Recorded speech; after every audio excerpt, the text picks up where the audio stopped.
നമ്മോടൊപ്പം ശ്രീ ജോസഫ് വർഗീസ്, മറ്റെന്തെങ്കിലും ഓപ്ഷൻ, മറ്റെന്തെങ്കിലും സാധ്യമായിരുന്നു ഈ ഒരു ഘട്ടത്തിൽ? ആഗോള വില അടുത്തെങ്ങും എങ്ങും കുറയുന്ന ഒരു സാഹചര്യമില്ല, അത്തരത്തിലൊരു പ്രതീക്ഷ ജനങ്ങൾ വെച്ചു പുലർത്തേണ്ട സാഹചര്യവുമില്ല. മറ്റേതെങ്കിലും തരത്തിൽ കേന്ദ്ര സർക്കാരിന് അല്ലെങ്കിൽ സംസ്ഥാന സർക്കാരുകൾക്ക് ഇപ്പോഴത്തെ ഈ അധിക ബാധ്യതയിൽ നിന്ന് ജനങ്ങളെ രക്ഷിക്കാൻ കഴിയുമെന്ന് താങ്കൾ കരുതുന്നുണ്ടോ? ഇതിനകത്ത് ഒരു ബേസിക് ആയിട്ടൊരു ഇഷ്യൂ വന്നിട്ടുള്ളതെന്ന് വെച്ചാല് ഈ നമ്മുടെ ഈ ഓയിൽ പ്രൈസസ് ഇവിടെ ഡോക്ടേഡ് പ്രൈസസ് ആയിരുന്നു. ഇപ്പൊ നമ്മുടെ ഈ നവരത്ന കമ്പനി എന്ന് പറയുന്ന എല്ലാ കമ്പനികളും ചാർജ് ചെയ്തിരുന്നത് ഒരു അൺറിയലിസ്റ്റിക് ആയിട്ടുള്ള ഇന്റർനാഷണൽ പ്രൈസ് ആയിട്ട് നോക്കുമ്പോൾ അൺറിയലിസ്റ്റിക് ആയിട്ടുള്ള ഒരു പ്രൈസ് ആയിരുന്നു ഡൊമസ്റ്റിക് മാർക്കറ്റിൽ നമ്മൾ ഈ പെട്രോളിനും ഡീസലും നമ്മൾ നൽകിയിരുന്നത്. അപ്പോൾ ആ ബേസിൽ നിന്നാണ് പിന്നെയും കൂട്ടുന്നത്.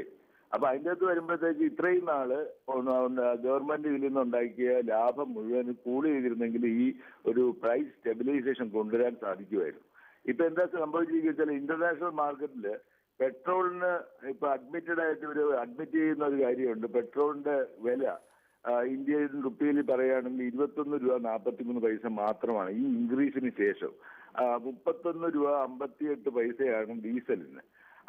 ആ സ്ഥാനത്ത് ഇന്നിപ്പോ നമ്മളിപ്പോ ഈ വിലക്കയറ്റത്തിന് തൊട്ട് മുമ്പ് വരെ 49 രൂപ തൊട്ട് 51 രൂപ വരെ നമ്മൾ ഇന്ത്യയിൽ ഇവിടെ പെട്രോളിന് കൊടുത്തിരുന്നതിൽ നിന്നാണ് ഈ ഇൻക്രീസ് വന്നിരിക്കുന്നത്.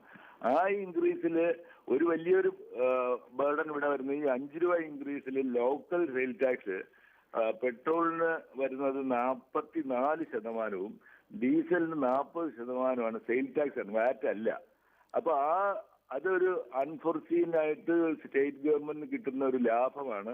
ആ ലാഭം പൂർണ്ണമായിട്ടും വേണ്ടെന്ന് വെച്ചാലും അല്ലെങ്കിൽ 5 രൂപ ഹൈക്ക് വരുന്നിടത്ത് 7 രൂപ 20 പൈസയും 3 രൂപ ഡീസലിന് ഹൈക്ക് വരുന്നിടത്ത് 4 രൂപ 20 പൈസയും ഗവൺമെന്റ് സാധാരണ ജനങ്ങൾ നൽകേണ്ടതായിട്ട് വരും. ഇതൊരു അൺഎക്സ്പെക്റ്റഡ് ആയിട്ടുള്ള സ്റ്റേറ്റ് ഗവൺമെന്റിന് കിട്ടുന്ന ഗെയിനാണ്. അത് വേണ്ടെന്ന് വെക്കുക. അതുകൂടാതെ 21,000 ശിഷ്ടം കോടി രൂപയാണ് പെട്രോൾ റീറ്റെയിലേഴ്സിന് ഈ ഹൈക്ക് കൊണ്ട് കമ്മീഷനത്തിൽ കൂടുതലായിട്ട് കിട്ടാൻ പോകുന്നത്. അതിൽ ഗവൺമെന്റിന് ഒരു കൺട്രോൾ ഉണ്ടെങ്കിൽ ആ ഒരു അധിക ലാഭത്തിൽ നിന്നും കുറച്ചുകൂടെ ജനങ്ങൾക്ക് ഷെയർ ചെയ്യാൻ സാധിക്കുകയാണെങ്കിൽ ഇന്റർനാഷണൽ മാർക്കറ്റിലുള്ള ഹൈക്ക് നമുക്ക് ഈ ഗ്ലോബലൈസേഷന്റെ കാലത്ത് അത് നമുക്ക് ഒഴിവാക്കാൻ കഴിയുമെന്ന് എനിക്ക് തോന്നുന്നില്ല. എങ്കിൽ തന്നെയും നമ്മുടെ ബേസിക് പ്രൈസിങ് മെക്കാനിസം എന്ന് തുടങ്ങിയോ അന്ന് തൊട്ടുള്ള റിവൈസ് ചെയ്ത് നോക്കുകയാണെങ്കിൽ ഇന്ന് വരെ ഈ നവരത്ന കമ്പനികൾ ഉണ്ടാക്കി ഗവൺമെന്റ് എക്സ്ചക്കറിലേക്ക് കൊടുത്തിട്ടുള്ള പൈസ പൂൾ ചെയ്ത് ജനങ്ങൾക്ക് ആശ്വാസം നൽകാൻ സാധിക്കുമെന്നുള്ളതാണ് എൻ്റെ വിശ്വാസം.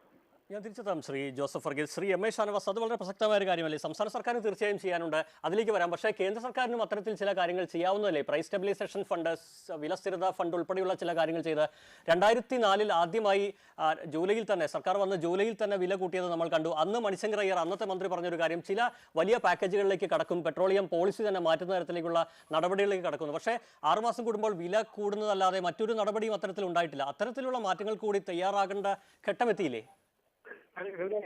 നമ്മൾ മനസ്സിലാക്കേണ്ടത്, ഒന്ന്, ഇന്റർനാഷണൽ പ്രൈസ് ഇന്ന് ഇന്ത്യയിൽ ഇപ്പോൾ വന്നിരിക്കുന്നത്